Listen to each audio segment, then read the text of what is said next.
امیر ہونے کا خاص وظیفہ۔ جائز طریقے کے ساتھ امیر ہونا یہ جائز ہے، ناجائز طریقے کے ساتھ دولت کمانا، چوری کرنا، چوری کروانا، سود کا کاروبار کرنا، اور اس کے علاوہ جتنے بھی غلط طریقے ہیں، شراب کا کاروبار کرنا، شراب بنانا، اسے آگے فروخت کرنا، یا اس کے علاوہ جتنے بھی ناجائز کاموں کے ساتھ دولت جمع کرنا، امیر ہونا، یہ غلط ہے، اس کو شریعت نے حرام قرار دیا ہے۔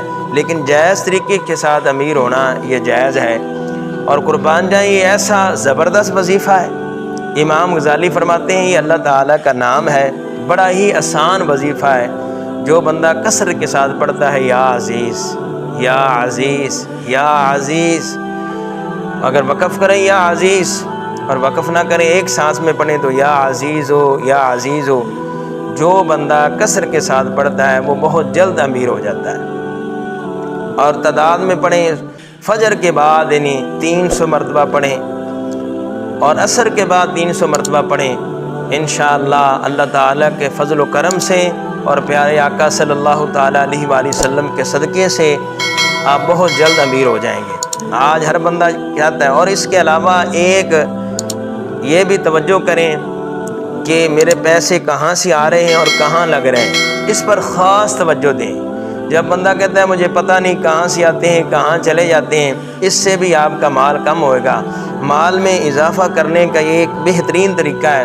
شریعت نے فضول خرچی سے منع فرمایا ہے، یہ ہمارے دین اسلام کی تعلیمات میں سے ہے۔ آپ ایک ایک روپیہ چیک کریں کہ کہاں سے آتا ہے اور کہاں میں لگاتا ہوں، اس سے بھی آپ کا مال جو ہے بڑھے گا۔ اور یہ آسان وظیفہ ہے۔ آپ جو کوئی بھی کاروبار کرتے ہیں بہت پریشان رہتے ہیں، آپ کو کامیابی نصیب نہیں ہوتی، آپ کا مال کم ہوتا ہے، لیکن آپ کثرت کے ساتھ پڑھیں یا عزیز، لوگوں نے اس پر رسالے لکھے ہیں۔ یہ بہت زبردست وظیفہ ہے، آسان وظیفہ ہے۔ 300 مرتبہ صبح اور 300 مرتبہ شام، اول آخر درود شریف لازمی پڑھیں، اول آخر درود شریف پڑھیں، ایک مرتبہ زیادہ سے زیادہ 11 مرتبہ پہلے پڑھیں، 11 مرتبہ بعد میں پڑھیں، اور درمیان میں 3 تسمیہ کریں۔ زیادہ ٹائم نہیں لگتا، 6 تو 7 منٹ کے اندر اندر آپ یہ 300 مرتبہ پڑھ لیں گے، یا عزیز ہو یا عزیز ہو۔ بہت آسان وظیفہ ہے، آپ پڑھیں اور آزمائیں، اور اللہ تعالیٰ کی ذات پر کامل بھروسہ رکھیں۔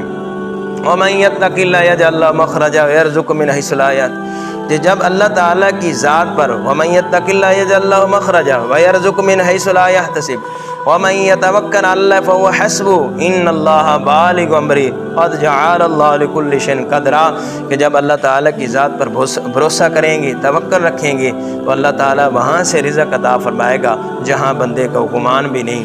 اللہ تعالیٰ کی بارگاہ میں دعا ہے خالق کائنات ہمیں عمل کرنے کی توفیق عطا فرمائے۔